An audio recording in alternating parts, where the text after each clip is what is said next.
325 gold, 258 silver और 221 bronze. यह खजाना चाइना की तिजोरी की वो धरोहर है जिसे उसने ओलंपिक्स इतिहास में खेले गए अलग अलग खेलों में बेहतरीन प्रदर्शन से हासिल किया है, जैसे खो खो, कबड्डी, हॉकी, बास्केटबॉल या कुश्ती जैसे खेल। मगर जब इन खेलों की लिस्ट में क्रिकेट का नाम जुड़ जाता है तो चाइना की बात थोड़ी कम हो जाती है। भारत, पाकिस्तान और ऑस्ट्रेलिया जैसे देश चर्चा का केंद्र बन जाते हैं। अब सवाल यह है कि साल 2028 में होने वाले लॉस एंजलिस ओलंपिक्स खेलों में जब क्रिकेट एंट्री मारेगा तो क्या भारत, पाकिस्तान और ऑस्ट्रेलिया जैसे देश ही हावी रहेंगे या फिर चाइना अपनी तिजोरी का एक और हिस्सा सोने से सजा पाएगा? ये सवाल हम इसलिए कर रहे हैं क्योंकि हाल ही में ऑस्ट्रेलिया के पूर्व महान क्रिकेटर स्टीव वॉ ने बताया था कि चीन ओलंपिक्स 2028 क्रिकेट में गोल्ड जीतने को लेकर बहुत सीरियस है। जैसे ही क्रिकेट को ओलंपिक्स में शामिल करने की घोषणा की गई, चीन ने एक टीम बनानी शुरू कर दी। स्टीव वॉ की इस बात के बाद इनकार नहीं किया जा सकता है कि भारत, पाकिस्तान, ऑस्ट्रेलिया और न्यूजीलैंड जैसी टीमें भले ही क्रिकेट में बहुत माहिर हों, मगर चाइना से बचकर रहना पड़ेगा। चाइना 2028 ओलंपिक्स के लिए क्या तैयारियां कर रहा है, कैसी टीम बना रहा है, चाइना को क्रिकेट कौन सिखा रहा है, चाइना में क्रिकेट का इतिहास क्या है, क्या पहले भी कभी ओलंपिक्स में क्रिकेट खेला गया है, इन तमाम सवालों के जवाब आज हम इस वीडियो में ढूंढेंगे। नमस्कार, मेरा नाम है रविशंकर, आप देख रहे हैं खबरगार। साल 2024 के नवंबर महीने से ही चाइना क्रिकेट एसोसिएशन ने सिडनी में अपना बेस बना रखा है, जिसमें चाइना क्रिकेट नेशनल टीम के 50 पुरुष और महिला खिलाड़ी ट्रेनिंग ले रहे हैं। इस बात की जानकारी पूर्व न्यूजीलैंड क्रिकेटर कैप्टन ली जर्मन ने दी, जो क्रिकेट न्यू साउथ वेल्स की मदद भी कर रहे हैं। क्रिकेट nsw.com.au वेबसाइट के अनुसार ली जर्मन ने सिडनी क्रिकेट क्लब और चाइनीज क्रिकेट एसोसिएशन के साथ मिलकर काम शुरू किया है, जो चीन को ऑफिशियल T20 क्रिकेट में एक बढ़िया शुरुआत दिलाने के लिए है। क्रिकेट न्यू साउथ वेल्स ने चीन क्रिकेट एसोसिएशन के साथ 5 साल के लिए एक समझौता किया है कि वो और सिडनी क्रिकेट क्लब मिलकर चीनी खिलाड़ियों, कोचों और अधिकारियों को खेल के तरीके सिखाएंगे। चीनी खिलाड़ियों के लिए प्लस पॉइंट ये है कि रिकी पोंटिंग और स्टीव स्मिथ जैसे बड़े खिलाड़ियों से भी सीखने का मौका मिल रहा है, क्योंकि जो Washington Freedom team America Major League की विजेता है, उसके कोच रिकी पोंटिंग है और कप्तान Steve Smith. Washington Freedom team cricket New South Wales के साथ मिलकर ही ट्रेनिंग करती है। क्रिकेट न्यू साउथ वेल्स और सिडनी क्रिकेट क्लब मिलकर चाइना के लिए एक व्यापक हाई परफॉर्मेंस ट्रेनिंग प्रोग्राम कर रहे हैं, जिसमें स्किल्स और स्ट्रेटजी डेवलपमेंट, स्ट्रेंथ और कंडीशनिंग, न्यूट्रिशन सलाह, क्रॉस कल्चर लर्निंग, एक्सपेरिमेंट और प्रैक्टिस मैच शामिल हैं। क्रिकेट nsw.com.au के अनुसार 50 के करीब चीनी खिलाड़ियों और स्टाफ के ग्रुप में सिडनी में रहते हुए एलीट लेवल की क्रिकेट देखे, जिसमें महिलाओं के अंतर्राष्ट्रीय मैच और बिग बैश लीग शामिल हैं। दावा किया जा रहा है कि चीनी क्रिकेटर बहुत जल्द सिडनी क्लब के जरिए NSW प्रीमियर क्रिकेट में हिस्सा लेते दिख सकते हैं। क्रिकेट NSW के CEO ली जर्मन के अनुसार उनका लक्ष्य चीन को ओलंपिक्स के लिए क्वालिफाई कराने में मदद करना है। सिडनी क्रिकेट क्लब के साथ मिलकर चीनी क्रिकेट एसोसिएशन और पिछले कुछ महीनों से चीनी पुरुष और महिला राष्ट्रीय टीमों के साथ तालमेल बहुत अच्छा हो गया है, जिसके कारण क्रिकेट NSW को अंतर्राष्ट्रीय स्तर पर हाई परफॉर्मेंस सिस्टम को लीड करने और सपोर्ट देने की काबिलियत के लिए अलग पहचान मिली है। वैसे तो चाइना में अभी तक क्रिकेट बहुत प्रोफेशनल तरीके से नहीं खेला जाता है, जबकि चाइना क्रिकेट एसोसिएशन 2004 से ही आईसीसी का हिस्सा है। इसका नारा है मिंग तियान हुई गेंग हाओ, माने बेहतर कल। आईसीसी का सदस्य बनने के बाद भी चीन में क्रिकेट बहुत ज्यादा पैर तो नहीं पसार पाया, लेकिन कुछ गर्व भरे और ऐतिहासिक पल देखने को जरूर मिले, खासकर 2010 एशियन गेम्स में नेशनल टीम के प्रदर्शन के दौरान। उस टूर्नामेंट में पुरुष टीम ने पाकिस्तान और मलेशिया के खिलाफ ठीक ठाक प्रदर्शन किया, वहीं महिला टीम ने कमाल कर दिया, थाईलैंड और मलेशिया के खिलाफ जीत हासिल की। हालांकि ब्रॉन्ज मेडल मैच में जापान से हार गई। चीन ने इन गेम्स की मेजबानी भी की और क्रिकेट इवेंट को ग्वांगझोउ में खास तौर पर बनाए गए स्टेडियम में आयोजित किया गया। मैदान पर इन छोटे मोटे प्रदर्शनों से क्रिकेट फैंस को देश के क्रिकेट इकोसिस्टम की गहरी समझ नहीं मिल पाती। चीन में क्रिकेट को समझने के लिए हाल ही में इमर्जिंग क्रिकेट ने साइमस एस्मोर से बात की, जो 2015 से 2018 तक चीन में रहे।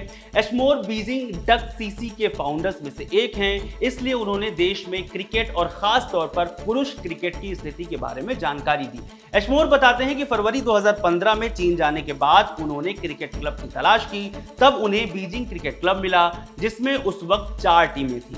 एशमोर कहते हैं टीमों को बराबर रखने के लिए नए खिलाड़ियों को बारी बारी से किसी एक टीम में डाला जाता है और मुझे डेयरडेविल्स में डाल दिया गया, ये एशमोर बताते हैं। 2015 में मैंने कुछ गेम खेले, हालांकि माहौल बहुत ज्यादा सोशल नहीं था। इसी माहौल को बदलने के लिए एशमोर ने न्यूजीलैंड के टॉम एस्टन और अमेरिका के पीट बेकर से बात की और मिलकर बीजिंग डक्स क्रिकेट क्लब शुरू करने का प्लान बनाया। बीजिंग डक्स सीसी 2016 में बनी।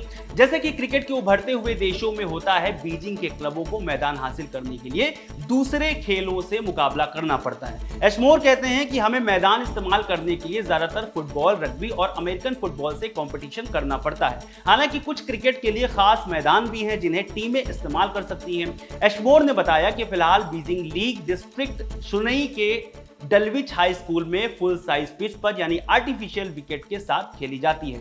एशमोर कहते हैं कि मुझे पता है कि शंघाई में कम से कम 2 मैदान हैं जिनमें आर्टिफिशियल विकेट है। मुझे नहीं लगता कि ग्वांगडोंग स्टेडियम अब एक्टिव है। एशमोर बताते हैं कि भले ही पुरुष क्रिकेट की ग्रोथ धीमी पड़ गई हो, लेकिन चीनी नेशनल डेवलपमेंट टीमें और महिला टीमें लगातार बढ़िया काम कर रही हैं और अच्छा खेल रही हैं। टूर्नामेंट के बारे में बताते हुए एशमोर कहते हैं ज्यादातर 6 ए साइड कॉम्पिटिशन्स को आमतौर पर किसी शहर की 1 या 2 टीमों द्वारा होस्ट किया जाता है ताकि अलग अलग बाहरी ग्रुप्स को मिलने और नयापन देखने का मौका मिले। क्रिकेट के असर के बारे में बात करते हुए क्लब के फाउंडर ने कहा कि इस खेल ने निश्चित तौर पर प्रवासी कम्युनिटी को कई क्रिकेट खेलने वाले देशों के लोगों से मिलने में मदद की है। बीजिंग डक्स में UK, Australia, New Zealand, US, Bharat, Pakistan, दक्षिण अफ्रीका, मलेशिया और जिम्बाब्वे के सदस्य हैं। खेल और क्लब के आसपास कम्युनिटी का शानदार माहौल है, लेकिन अभी भी बहुत सारे प्रवासियों को नहीं पता कि चीन में क्रिकेट खेला जा रहा है, और वो भी कई देशों के लोग। 128 सालों बाद साल 2028 में ओलंपिक्स में फिर से क्रिकेट खेला जाएगा। इससे पहले सिर्फ एक बार 1900 पेरिस ओलंपिक्स में क्रिकेट खेला गया था। तब पूरे सीजन में सिर्फ एक क्रिकेट मैच खेला गया था इंग्लैंड और फ्रांस के बीच में, जिसमें इंग्लैंड ने जीत हासिल की थी। यह मैच 19 और 20 अगस्त को खेला गया था, जिसमें इंग्लैंड ने पहली पारी में 117 रन और दूसरी पारी में 145 रन बनाए थे, जबकि फ्रांस ने पहली पारी में 78 और दूसरी पारी में 26 रन बनाए थे। इस मैच में दोनों टीम के पास 12 खिलाड़ी थे, जो अब 11 होते हैं। उस वक्त ग्रेट ब्रिटेन यानी इंग्लैंड की टीम में डेवोन के ब्लेंडेल्स स्कूल और समरसेट के कैसल कैरी क्रिकेट क्लब के खिलाड़ी थे। मजेदार बात यह है कि फ्रांस की टीम में ज्यादातर अंग्रेज थे, वो ब्रिटिश दूतावास के कर्मचारी जिन्होंने ऑफिस से कुछ दिनों की छुट्टी ली थी। शुरुआत में नीदरलैंड और बेल्जियम की टीमें भी शामिल हुई थी, लेकिन उन्होंने अपना नाम वापस ले लिया था, जिसके कारण सिर्फ 2 टीमें आपस में खेली। कम देशों की भागीदारी और एक तरफा मैच के कारण क्रिकेट को ओलंपिक्स में आगे चलना मुश्किल हो गया। यही कारण है कि क्रिकेट को दोबारा कभी ओलंपिक्स में नहीं देखा गया। चीन ने 1984 के लॉस एंजलिस ओलंपिक्स में अपने पहले ओलंपिक्स मेडल जीते। ये 1979 में इंटरनेशनल ओलंपिक्स कमेटी में दोबारा शामिल होने के कुछ साल बाद हुआ। अभी पिछले 7 ओलंपिक्स में 2000 के सिडनी गेम्स से लेकर हाल के पेरिस गेम्स तक चीन मेडल रैंकिंग में हमेशा टॉप 3 में रहा। इससे पहले सोवियत यूनियन के अलावा ग्लोबल साउथ का कोई और देश इतने गेम्स में टॉप पर नहीं रहा। सोवियत यूनियन के खेल को देखकर ही चीन भी आगे बढ़ा है। सिंघुआ यूनिवर्सिटी के स्पोर्ट्स इंडस्ट्री डेवलपमेंट सेंटर के डायरेक्टर वांग शुएली कहते हैं कि चीन का प्रतिनिधित्व करने वाले खिलाड़ियों का चयन खेल के आधार पर होता है। अनुभवी कोचों ने अलग अलग खेलों के लिए एक चैंपियनशिप मॉडल बनाया है। कुछ खेलों में छोटी उम्र में बच्चों को चुना जाता है, लेकिन कुछ में किशोरावस्था में, जो पेशेवर बनने या राष्ट्रीय टीम में शामिल होने का सही समय है। कुछ खेलों में बच्चों के विकास और शारीरिक फिटनेस के लिए खास नियम हैं। जनरल एडमिनिस्ट्रेशन ऑफ स्पोर्ट्स 12 से 18 साल के बच्चों के लिए बास्केटबॉल, टेनिस और फुटबॉल जैसे खेल खेलने की व्यवस्था करता है, क्योंकि इस उम्र के बच्चों की हड्डियां विकासशील ही होती हैं। 5 से 7 साल के बच्चों के लिए तैराकी जैसे कम मेहनत वाले खेल सुझाए जाते हैं। सरकार इस मॉडल के लिए रहने, खाने, पढ़ाई में सब्सिडी देती है। 1955 से चली आ रही खेल स्कूल प्रणाली पेशेवर बनने वाले खिलाड़ियों को ट्रेनिंग देती है। 2022 में ऐसे 2196 स्कूल थे। हाल के सालों का एक डेटा बताता है कि इस प्रणाली के जरिए हर साल औसतन 4000 बच्चे किसी न किसी खेल के लिए टीम में शामिल होते हैं। ये स्कूल प्रांतीय या नगर स्तर पर हो सकते हैं। ये बच्चे और किशोर चुनते हैं और सामान्य शिक्षा के साथ साथ खेल की ट्रेनिंग देते हैं। जैसे जैसे बच्चे बड़े होते हैं, वे अलग अलग उम्र की प्रतियोगिताओं में हिस्सा लेते हैं। अगर वे बेहतर करते हैं तो अगले स्तर की प्रतियोगिता में जाते हैं।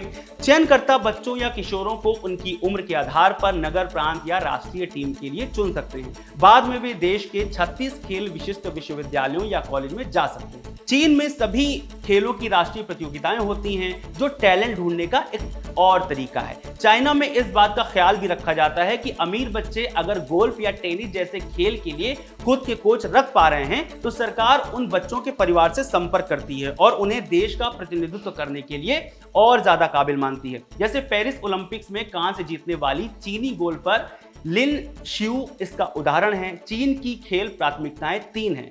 पहला, सामाजिक विकास में खेल की भूमिका बढ़ाना। दूसरा, खेल ट्रेनिंग और शिक्षा को सामान्य शिक्षा प्रणाली में शामिल करना। तीसरा, खेल को देश की अर्थव्यवस्था में बढ़ावा देना। सामाजिक विकास में खेल की भूमिका को लेकर वांग शुएली कहते हैं कि सभी के लिए कई खेल नीतियां हैं। जुलाई 2021 में स्टेट काउंसिल के national wide physical fitness plan ने लक्ष्य रखा कि 38.5% लोग नियमित व्यायाम करें, जो पिछले 5 साल के प्लान से 1.3% ज्यादा है। ये नीतियां सभी के लिए खेल सुविधाएं 15 मिनट की दूरी पर उपलब्ध कराने का लक्ष्य रखती हैं।